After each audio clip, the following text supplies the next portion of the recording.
माता की। महाराज दशरथ ने देखा कान के पास के कुछ बात सफेद हो के पक्के, उनको लगा कि हमारा बुढ़ापा संकेत दे रहा है कि राजपाट बच्चों को देकर के आप जंगल में यहाँ कान के पास के नहीं भैया, पूरी खोपड़ी के बाल सफेद हुई है। तो बताओ बूढ़ा अपनी अटैची चाबी कब देनी बहुत है, बता दीजिए। वो बात मुझे लपेटे तो पेटे की नहवाई बात भले खोल ले, लेकिन जब तक अम्मा हील डोल सकत यहाँ है, बताइए बाबूजी कब सौंपेंगे जिम्मेदारी बच्चों को? विश्वास ही नहीं हो रहा कि बच्चे संभालेंगे। आप सबसे प्रार्थना करने हैं, 2 किताब गुरुदेव की लिखी हुई, एक पढ़िएगा, अपनी कोई बात नहीं कहेंगे, बात गुरु जी की, 2 किताबें होंगी, पढ़िएगा लेकर के। एक किताब का नाम हो उनके लिए जो 50 वर्ष से ऊपर के हो चले, और दूसरी किताब का नाम है जीवन का उत्तरार्ध लोक सेवा में लगाए। सब लोग पढ़िएगा, जीवन के उत्तरार्ध में 50 के ऊपर पहुंचे हैं तो सब लोग इस किताब को जरूर पढ़िए। जिनकी पारिवारिक जिम्मेदारियां पूरी हो गई, अपने बच्चे कमाने खाने लायक हो गए, अपने बेटे बेटियों की शादी विवाह कर ली, तो आपको घर परिवार के साथ समाज में भी समय लगाना नहीं चाहिए, कह दे दिया तो चाहिए बोला है? पारिवारिक जिम्मेदारियां पूरी हो गई तो समाज के लिए भी समय निकालना। लेकिन हम कैसे कह दें कि आज के आदमी के पास भैया समाज के काम की 1 मिनट की फुर्सत, बताओ कितना व्यस्त है आज का आदमी, कैसे बताएं।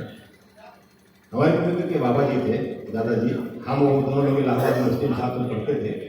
बाद में बैंक में हम यहाँ नौकरी अपने जिले में मिल गई, हमको यहाँ गए, वो भी उधर के रहने वाले थे, गोरखपुर में मैनेजर रहने थे। उनके दादाजी जब तक थे हमारा उनका आना जाना था, मिलते थे, अब तो नहीं रहे, 2 दिन हो गए खत्म हो गए, लेकिन जब मिलते थे एक बात हमको एक कहानी हमेशा सुनाते थे, इसलिए उनकी कई कहानी हम सबको सुनाई भी देते हैं।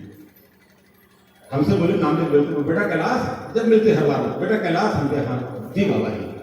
बेटा चारों लोगों को चाहती है कि बाबा हमारे पास आ। अरे हम कहा बाबा बड़ा किस्मत वाला था, आजकल पतो होना तो यही ये घर छोड़ के परदेश भागा थी बूढ़ा बड़ों से, बताओ कोई नहीं छूटी है। लेकिन आप तो बड़ी किस्मत वाले हैं कि आपकी बहुएं चाहती बाबा। मैं तो कहा हाँ बेटा बच्चों के संस्कार भी अच्छे, लेकिन बेटा एक बात और हमने कहा बाबा कहन बेटा उन नाती लोग जिन शहरों में नौकरी करते हैं वहाँ बंदर बहुत आते हैं, अपने मीठी दुकानों में आते हैं ना, आवे आगे हैं। अच्छा तो गोल्डन पे काम आए हैं। उन्होंने कहा बेटा जिन शहरों में नाती लोग नौकरी करते हैं वहाँ बंदर बहुत आते हैं। बहुएं जब छत पे कपड़े डाले रहती हैं तो बंदर कभी गिरा देते, कभी फाड़ देते, कभी उठा ले जाते, परेशान होती है। तो हम जिस बहू के पास रहते हैं ना, जब छत पे कपड़ा डालती है तो हम डंडा लेकर के वहीं बैठे रहते, वहीं शेड के नीचे, छाया में, बरामदे में, कुर्सी पे डंडा लेकर। जब कपड़े सूख जाते हैं तो हम सारे कपड़ों को चौपट के रख लेते हैं। जब चौपट रख ले सूख के, तब उसके बाद बहू बुलाते हैं, बहू कपड़े सूख गए, और बहू आती कपड़े लेकर अभी 70 साल की उम्र में बहू का पेटीकोट चौपट नहीं कराओ कि और काम नहीं चल रहा था। कैसे हम कहें अपने बुजुर्गों को? बहनों भाइयों, बिगड़ती हुई दुनिया को ठीक करने में आपकी महत्वपूर्ण भूमिका क्या है?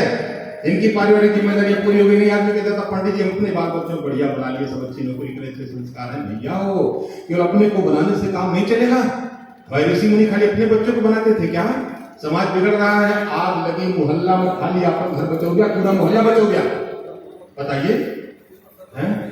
आप मोहल्ले में आग लगी है, आज नहीं तो कल आपके घर तक पहुंचेगी। इसलिए पहले ही आग को बुझाने की कोशिश किया जाए, करना है, जब तो दिक्कत होगी। इसलिए सबसे प्रार्थना है क्या करें, कैसे करें। इसलिए आपके पास 70 साल का 80 साल का अनुभव है और दुनिया बिगड़ गई है, युवा पीढ़ी खराब हो रही है, नशे की गजब की लत फैल गई, ऑक्सीजन की समस्या आप देख रहे हैं, पर्यावरण प्रदूषित होता जा रहा है। आप क्या करें? आप तो 2 घंटे का समय इस काम के लिए क्या करें? सीनियर लोग हमारे पढ़े लिखे के अध्यापक प्रकृति के लोग हैं, बाल संस्कार शाला, बच्चों को छोटे से बच्चों को संभाल के बाल संस्कार शाला कैसे चलाएं, गुरुदेव की किताब है, शांति की प्रकाशित है, आप उसको पढ़ लें। या जिनको जीवन भर अध्यापन का अनुभव रहा है, कई हम यहाँ प्रिंसिपल देखते हैं, कई मास्टर साहब देखते हैं, सबके पास पहले से अनुभव है, तो वो लोग जो है बाल संस्कार शाला हर आदमी चलाएंगे। खाली भाई लोग चलाएंगे, बहनें और अच्छी चला सकती हैं। बाल संस्कार शाला चलाइए, बच्चों को नन्हेपन से ही अच्छे संस्कार देना हम आप सबकी ड्यूटी करिए। और पर्यावरण बिगड़ रहा है। अब अभी भाई साहब आए थे, देखिए डॉक्टर साहब उत्साह के साथ काम कर रहे हैं, देश स्तर पर सम्मानित हो रहे हैं आपके मीडिया से, तो आप इनके साथ में लगिए ना। पर्यावरण को ठीक करने के लिए जो भी योजनाएं चला रहे हैं, किसी भी रूप में 2 घंटे का संविधान सब भाइयों बहनों का गुरुजी मांग रहे हैं। खाली आपन भर दिन का खावा ना गुरुदेव की काम में। तो महाराज दशरथ ने देखा कान के पास के कुछ बाल सफेद हो गए, तो उन्होंने सोचा बुढ़ापा आ गया, बच्चों को राजपाट दे, चले गए। मंत्रियों को बुलाए मीटिंग, और मीटिंग करके घोषणा कर दिया कि कल राम का राज तिलक होगा, हम संन्यास में चले जाएंगे। पूरी अयोध्या में प्रचारित हो गया, सारी अयोध्या प्रसन्न हो गई। हर गली के सामने गेट सजने लगे, हर दरवाजे पर रंगोली बनने लगी, घर घर में मंगल गीत बधाइयां गाई जाने लगी। क्या बात है, कल भगवान राम राज सिंहासन पर बैठेंगे। पूरी अयोध्या प्रसन्न है। लेकिन उन्हीं के घर में एक दासी रहती थी। क्या नाम था उस दासी का? मंथरा। को बात अच्छी नहीं लगी। मंथरा ने ऐसी चाल चली, जाके कैकेयी को समझा दिया। कैकेयी मैया को भवन में लेट गई। महाराज दशरथ गए मनाने, देवी जी मंगल की बेला है, बेटे का राज तिलक होना, तुम काहे उदास हो गई? कैकेयी ने कहा, आपको बहकाइए, फुसलाई नहीं, जो 2 वरदान देने को कहे थे वही दोनों वरदान आप दे दीजिए। क्या मांग लिया? भरत को राजगद्दी और राम को 14 साल का तापस बेसी विशेष उदासी, तापस बेसी विशेष उदासी, तापस बेसी विशेष उदासी, तापस बेसी विशेष उदासी। 14 बरिस राम गणवासी, 14 बरिस। गायत्री माता की तो वरदान मांग लिया माता की। और सारी अयोध्या की व्यवस्था पलट गई भैया। जिन महाराज भगवान राम को बैठना था राज सिंहासन पे, उनका हो गया 14 साल का, बताया चला कहा भैया। जो महाराज दशरथ जाना चाहते थे जंगल में तपस्या करने, उनके कौन वास हो गए? ऊपर चले गए। जिन भरत जी के लिए कैकेयी ने सिंहासन मांगा था, भरत कुंड में 14 साल का समय बिता दिए। पूरी अयोध्या की व्यवस्था उलट पलट गई भैया। किस दासी के कारण? किस दासी के कारण? मंथरा। कितनी मंथरा थी उस समय अयोध्या में? एक। अपने मोहल्ले में कितनी मंथरा है? अब बताओ जा। ना है, ना है, भगवान ना कहे, हम ना कहते कोई जाए, लेकिन हर 2-4 घर के बीच में एक मंथरा, हर 2-4 घर के बीच में एक मंथरा। देवरानी जेठानी प्रेम से रहती हो, मंथरा 4-6 दिन घर में आ जाए, पाई जाए, फिर देवरानी का चूल्हा अलग, जेठानी का चूल्हा कर देती ना। सासू बहू प्रेम से रहती हो, और 2-4 दिन बहू से अकेले मंथरा मिले पाई जाए, फिर देखा बहनी कैसी बहू खाते की रोटी पाओ। तो विचार करिए। एक मंथरा ने पूरी अयोध्या की व्यवस्था पलट दिया। आज कैसे कहें कि हर गली में मंथरा हो गई। अब आपको पहचान बता रहे थे भाई, तब कहा हमारे मोहल्ला में राक्षस ना है ना, तो ये सब कह रहे रखना है ना। अब पहचानिए किन रूपों में राक्षस आ गए। थोड़ी बात और करें। 2 सगे भाई के बच्चों में लड़ाई हुई। किस बात को लेके? कौरवों ने कहा पांडवों को कि हम इनको राज्य में हिस्सा नहीं देंगे। भगवान के सुरसुयोग के अवतार थे, गए समझाने, भैया भरत, भैया दुर्योधन, ये तुम्हारे सगे चाचा के लड़के, उसने कहा है इनका राज्य में आधा हिस्सा बनता, उसने कहा है तो दे दो, उसने कहा नहीं देंगे। भगवान के सोचे लड़ाई भिड़ाई में उन्होंने कहा अच्छा चलो 5 गांव तो दे दो, 5 भाई गुजारा कर ले, उसने कहा 5 गांव नहीं देंगे। अच्छा 5 मकान तो दे दो, 5 रह ले, नहीं 5 मकान भी नहीं देंगे। भगवान किसने कहा भैया दुर्योधन तुम्हारे सगे चाचा के लड़के हैं, इनको आधा राज्य नहीं दोगे, आधा 5 गांव नहीं दोगे, 5 मकान नहीं दोगे, तो क्या देना चाहते हो? उसने कहा सूच्याग्रम नहीं उदास्याम बिना युद्धेन के। हे कृष्ण, सुई की नोक के बराबर भी जमीन हम बिना लड़ाई के। किसने कहा था? दुर्योधन ने। परिणाम क्या हो गया? कौरवों और पांडवों के बीच में हो गया महाभारत का युद्ध हो गया ना। आप विचार करिए, आज ईमानदारी से कोई भी भाई अपने भाई को उसका पूरा हिस्सा देने को तैयार? बताओ जा। हर बहू यह चक्कर में बा कि मम्मी अपने मरे पहले कुल गहना, बताओ क्या क्या कहते थे, सब अपने अपने चक्कर में। हर बेटा इस कोशिश में रहता है कि पापा बैंक अपने अकाउंट पर हमें नामनी बन गए, हमारे पेंशन दादा पावे एटीएम ले नाती डारत बा दादा पता ही ना है बा खाता का आवा थे का मिला थे ना मुझे डांटो जाए क्या हो गया साहब हर बेटा वो उस चक्कर में है कि सब कुछ हमको मिल जाए। परिणाम क्या हो गया कि घर घर में रोज महाभारत हो रहा है। आप विचार करिए किन किन रूपों में राक्षस आ गए। अयोध्या में लड़ाई हो रही थी, भगवान राम और रावण में मेघनाद ने मार दिया शक्ति बाण। किसको लगा? लक्ष्मण जी को। गिरे जीत हो गए। भगवान राम उनको गोद में लेकर रोने लगे। विभीषण ने कहा महाराज लंका में एक वैद्य रहता है, क्या नाम था? सुसेन वैद्य। आ जाएगा तो लक्ष्मण जी का इलाज हो जाएगा। हनुमान जी गए रातों रात, सोचे प्रधान जगाए कि तो चले कि न चले, उसको उठा के लेके आ गए। जगह वहां नाड़ी देखी सुसेन वैद्य ने लक्ष्मण जी की। उसने कहा महाराज भोर होने के पहले ना बोलत गया कौन बूटी संजीवनी बूटी आ जाएगी तो लक्ष्मण जी के प्राण बच जाएंगे। अब भैया देखो बूटी लाने जाना है, लाखों लाख बंदर बैठे थे। ये हुआ बूटी लाने कौन जाएगा तो कौन तैयार हुई? बोले पवन सुत हनुमान की। अब एक बात विचार करिए, भगवान राम का काम था, राम का काम कभी रुकेगा नहीं। कोई भी बंदर गया होता तो बूटी लेके चला आता, क्योंकि भगवान अपना काम स्वयं करते, उनका काम कभी रुकने वाला। गुरु जी अपना काम स्वयं करते हैं, उनका काम कभी रुकने वाला नहीं है। लेकिन ये प्रतीक्षा जो हम आपको करते हैं कि वही आगे चले, कि वही करें, कि ये बहन जी ना आए, वही ये जब करते हैं तो गलती हमसे हो जाती है। भगवान का काम जब भी सामने दिखे, गुरु का काम जब सामने दिखे, बिल्कुल देखिए नहीं कौन आया कौन नहीं आया, किसने किया किसने नहीं किया। आप तो जितनी सामर्थ्य है उतनी लगा दिया करिए। हनुमान जी चल पड़े, जानते नहीं कहाँ है कैसी है। जैसा सुसेन वैद्य ने पहचान बताया तो पहचान को जान के उसी हिसाब से चल पड़े। अब जब हनुमान जी यहाँ चले तो रावण को खबर लगी, तो रावण ने तुरंत इमरजेंसी मीटिंग कॉल की अपने मंत्रियों की और कहा कि वही वाला बंदर जो पहले समुद्र कूद के आया था, जिसने अशोक वाटिका उजाड़ी थी, अक्षय कुमार को मारा था, लंका जलाया था, वही वाला बंदर बूटी लाने जा रहा। उसका रास्ता कौन रोकेगा? तो सारे राक्षसों की सिट्टी पिट्टी सब डर गए। या और कोई होता तो हिम्मत भी करते, हनुमान जी के सामने पड़ने की किसी की हिम्मत नहीं थी। लेकिन भैया एक वही था उसी बीच में, क्या नाम था उसका? काल नेमी। उसने कहा कि बड़े भाई हम रोक देंगे, हम रोक देंगे हनुमान का रास्ता। रावण ने कहा तेरी कैसे हिम्मत पड़ती रहे हनुमान जी के सामने पड़ने की? हम तो उनका नाम सुनते तो हमारे रोने कम जाते, खड़े हो जाते। काल नेमी ने कहा भैया मुझसे लड़ाई नहीं कर सकते, लेकिन इतनी देर कर देंगे कि भोर होने के पहले बूटी लेकर के लौटने नहीं पाएंगे। तो वो इस तरह कर दे तो वो काम बन जाएगा। बहुत तेजी से उड़ा भैया काल नेमी और उड़ा आगे आ गया हनुमान जी से, और माया से उसने वेश विन्यास बना लिया साधु का, जटाजूट बढ़ाया, सरोवर पर बगीचा बैठ बना के वही सीताराम सीताराम सीताराम सीताराम करने लगे। हनुमान जी बहुत तेजी से जा रहे थे, जोर से चिल्ला सीताराम माँ बच्चा तुझको ऐसा उपाय बताएंगे तेरा काम बहुत जल्दी से हो जाएगा। हनुमान जी सोचे सारा उपाय तो सुसेन वैद्य ने बताया, लेकिन साधु संत हो सकता है यही कहीं बूटी लगाया हो मिल जाए।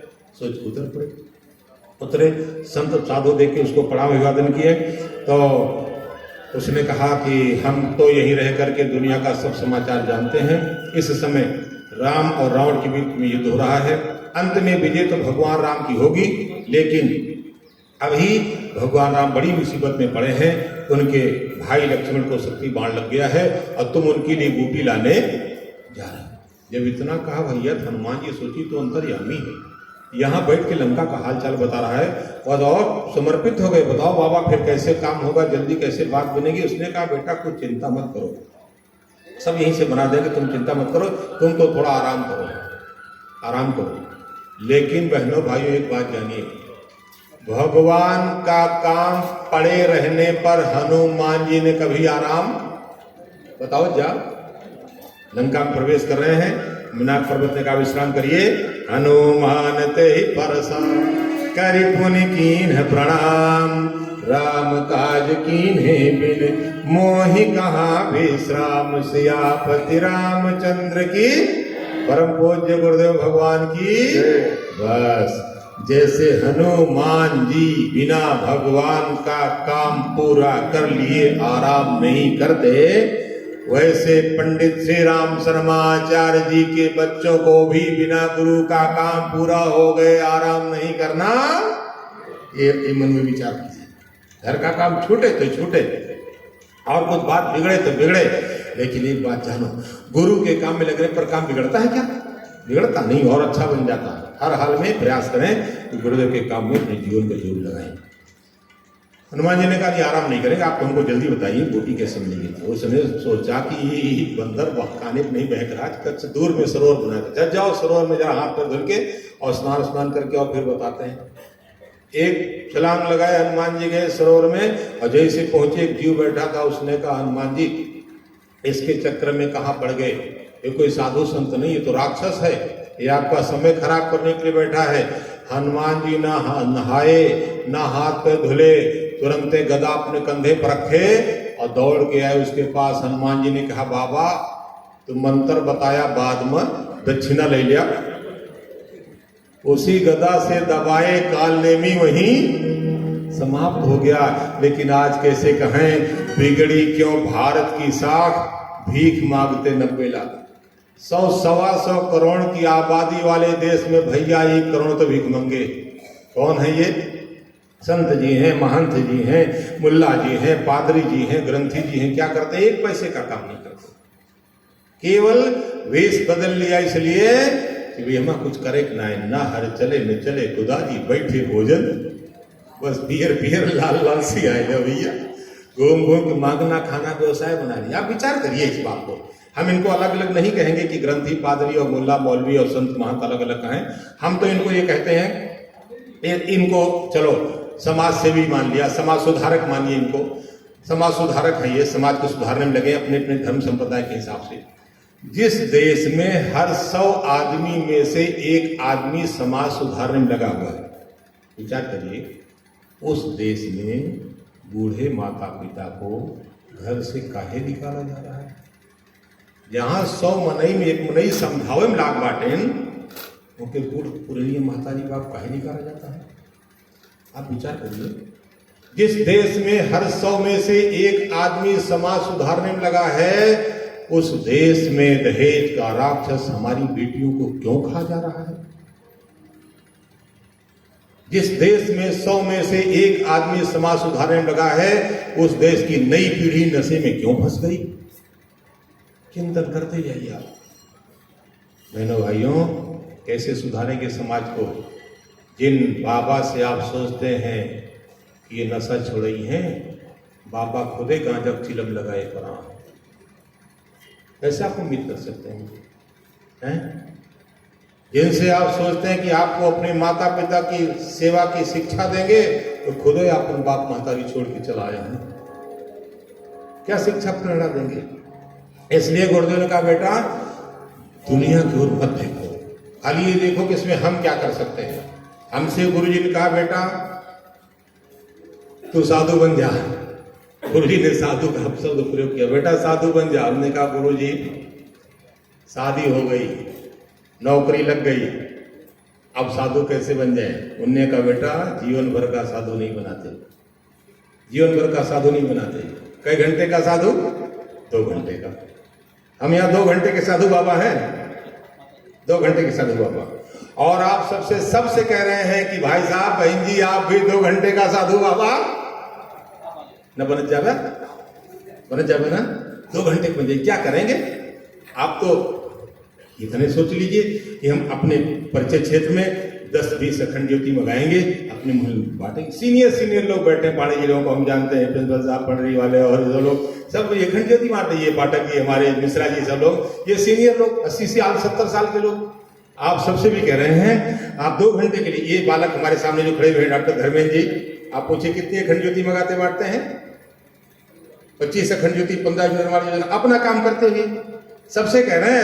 ऐसे हमको ऐसे नए साथी चाहिए इस बार कि आप 2022 के लिए अखंड ज्योति में गए बांटे। इस साधु बाबा ये बनना है। गुरुदेव की किताब आप रखिए अपने पास में और उसको स्वयं पढ़िए और उनको पढ़ाइए। सब लोगों से प्रार्थना है 2 घंटे का साधु बाबा बनने को सोच लीजिएगा, क्योंकि आप उनसे सोचते हैं दुनिया ठीक करेंगे, मुझसे नहीं ठीक होगी। दुनिया बदलेगी तो योग ऋषि के विचारों को बदलेगी, इसलिए योग ऋषि के विचारों को स्वयं आत्मसात करें और दुनिया में फैलाएं।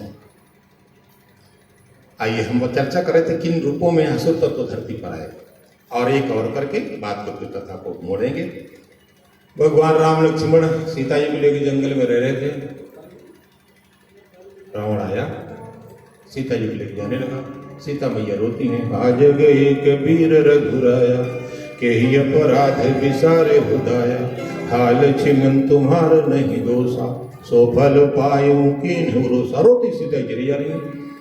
पता नहीं सीता मैया के रोने की आवाज किसी मनुष्य के कान में पड़ी नहीं पड़ी, लेकिन एक गीध बैठा था पेड़ पे। क्या नाम था उसका? जटायु। जैसे उसके कान में सीता जी के रोने की आवाज पड़ी, ललकार के खड़ा हो गया। जानता था हम रावण से लड़ करके जीत नहीं सकते, लेकिन फिर भी उसने सोच लिया कि हम अपने जीते जी सीता जी को ले जाने, और लड़ गया रावण से। तब तक लड़ता रहा जब तक रावण ने तलवार निकाल करके जटायु के पंखों को, पंख कट गए, तड़पड़ा के गिरा, तब रावण ले जा सका सीता जी को। जिस देश का गीध जैसा मरे हुए जानवरों के मांस खाने वाला अधम पक्षी नारी के क्रंदन को सुन के ललकार के खड़ा हो जाता है, उसी देश में जाने कितनी सीताओं का यूं ही यहाँ हरण होता है। कितने परहितरत गीधों का नित ही यहाँ मरण होता है।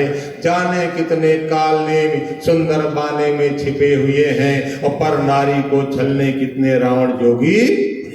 बहनों भाइयों, आज दुनिया में कहीं राक्षस दिखाई नहीं पड़ते, लेकिन जितना अत्याचार राक्षसों के जमाने में हो रहा था, उससे ज्यादा अत्याचार आज के जमाने में, बताओ तो, राक्षस नहीं दिखाई पड़ते कहीं, लेकिन अत्याचार उससे ज्यादा हो रहा है।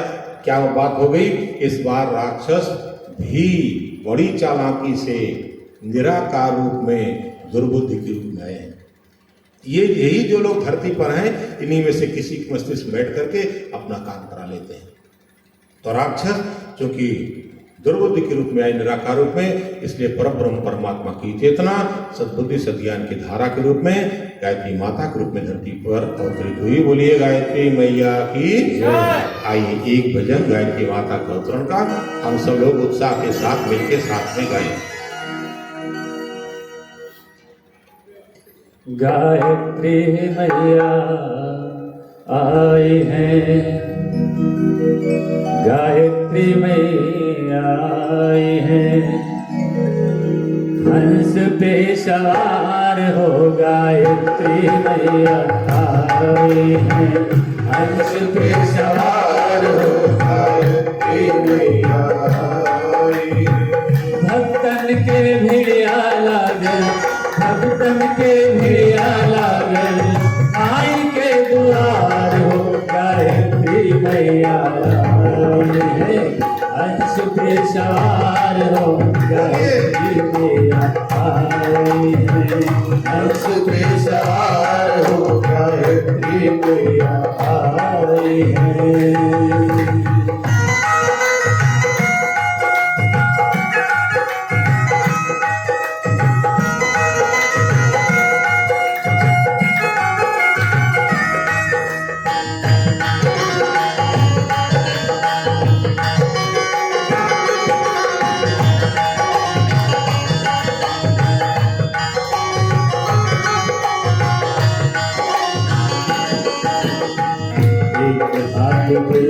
सुहे तुलसी की मलेवा,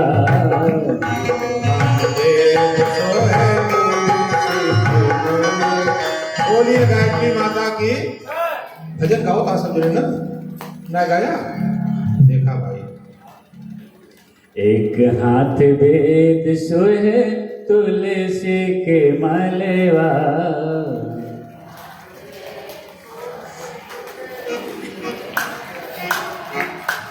सब ने गाओ था, हम सुन नहीं पाए रहे, ऐसे गाते रहे।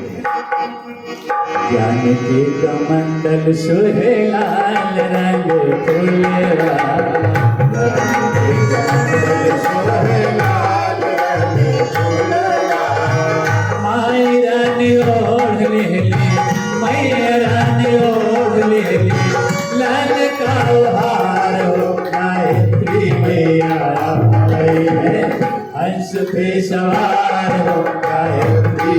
मैया आई है, हंस पे सवार हो गायत्री मैया आई है।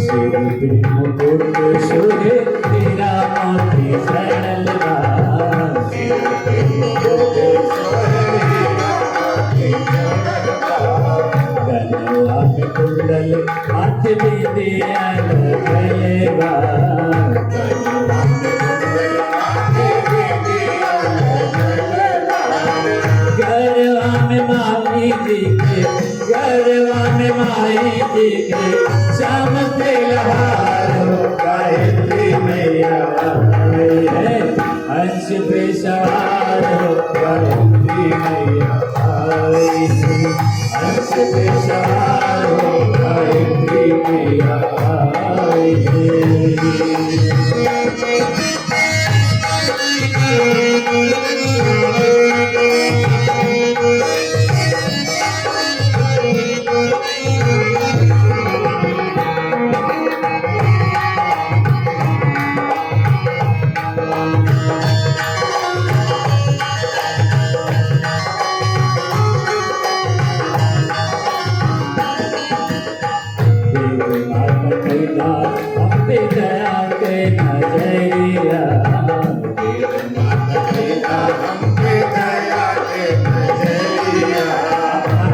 बैठे हैं और प्रार्थना करिए इसे।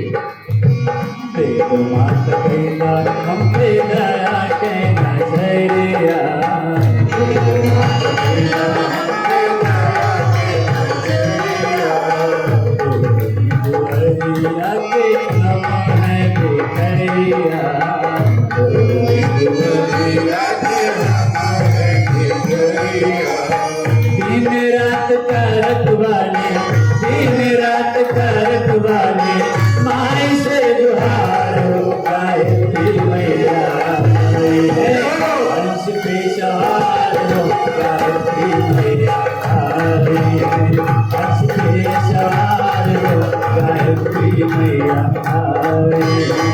भक्तन के भिड़िया लागल, भक्तन के भिड़िया लागल, माई के दुआर हो गायत्री मैया आई है, हंस पे सवार हो गायरिया मोरिया आई है, हंस पे सवार हो गायरिया मोरिया आई है, हंस पे सवार हो गायत्री मैया आई है, हंस पे सवार हो गायत्री मैया आई है। बोलिए गायत्री माता की, यज्ञ भगवान की।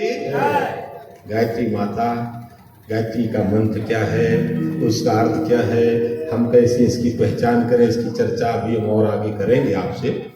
पर कैसे गायत्री मंत्र के प्रभाव से हमारी बहनों ने सफलता पाई, अपने परिवार को बढ़िया बनाया, बच्चों को आगे बढ़ाया।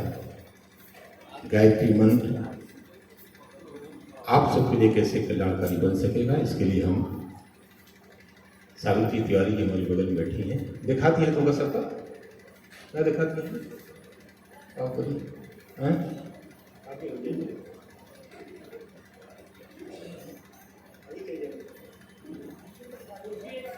नहीं नहीं, यही आगे की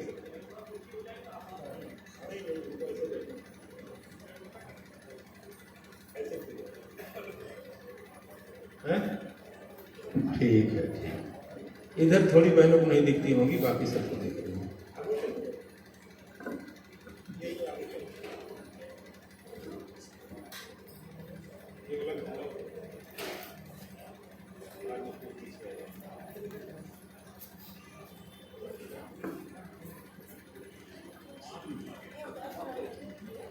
ये सावित्री तिवारी जी हैं, जिन्होंने पहली बार जब अपने घर में देव स्थापना की फोटो लाई, तो हम जो सत्र करने गए थे बता रहे थे, उनके बाबू उमर बहादुर सिंह के परिवार के साथ में, अवधेश बहादुर भैया के परिवार के साथ में। तो वो दीदी जो हैं तो हमसे पूछी कि भैया कई बच्चे हैं, बिटिया कई साल के बाद, कौने रंग के बाद कड़ा वड़ा वही हिसाब से खरीदी। तो उसके पहले इन्होंने ही घर में गायत्री माता की कहीं जगह में ऐसे गई थी जैसे आप लोग आए हैं, तो लेके आई, वहाँ से सुन के आई शाम को कि बड़ी आपत्ति विपत्ति का समय है, सद्बुद्धि का अभाव पर हो रहा है, इसलिए सद्बुद्धि के लिए सबको अपने घर में गायत्री माता का फोटो रखनी चाहिए, गायत्री मंत्र का जप करना चाहिए। आई हमको बताइए, हम पूजा पाठ करते थे बचपन से, तो हमने कहा कि इनसे हम कहा कि देखा है केहू बहकायम जिनावा, ये सब जब आपत्ति विपत्ति आए जो देवी देवता पूजा की जाए तो सब रक्षा कर गई। हम इनका समझाए, हमका समझाई, दोनों जन पट्टी पट्टा नाय था, अपन सोई गई हमारी सब। फिर सुबह उठे तो ये हमको भोजन जन बना दी, हम बैंक में नौकरी वही करते, सुल्तानपुर में अपनी बैंक चले गए। ये फिर गई यकीन क्या सुल्तानपुर की गायत्री क्विट हो रही थी। ये फोटो लेके आई, कागज की फोटो, और 24 तीर्थों का जल शांति कुंज से मिलता था, यहाँ भी बहुत घरों में आया होगा, स्थापित हुआ होगा, लेके आई। तो शाम को बैंक से आए तो पूजा के स्थान में फोटो रखी थी, तो उनसे कुछ बोले ना, फोटो चुपचाप उठाए लेके गए, जहाँ फ्रेमिंग होती थी कागज की फोटो थी, उसको शीशा सब फ्रेम करा करके डाल दिया। पूजा तो हम बहुत दिन पहले से करते थे, लेकिन जिस दिन से गायत्री माता घर में आ गई बहनों भाइयों, उसके बाद कुछ कमाल हो गया, अलग से बात हो गई। उसके बाद कि हम लोग घर परिवार और प्रिय सब दूसरे होते चले गए। तो हमारे घर में गायत्री माता को लाने वाली ये है सावित्री, जिसलिए गायत्री माता के बारे में थोड़ा इनसे सुन लेते हैं, उसके बाद आगे की बात। बोलो परम पूज्य गुरुदेव की जय, परम वंदनीय माता जी की जय, गायत्री माता की जय। गायत्री महामंत्र एक साथ एक स्वर में हमारे साथ साथ बोलने की कृपा करें। ओम भूर्भुवः स्वः तत्सवितुर्वरेण्यं भर्गो देवस्य धीमहि धियो यो नः प्रचोदयात्। भाई बहनों, जैसा कि आप जानते हैं कि पहले के समय में लोग कैसे रहते थे, पहले के समय के जितने भाई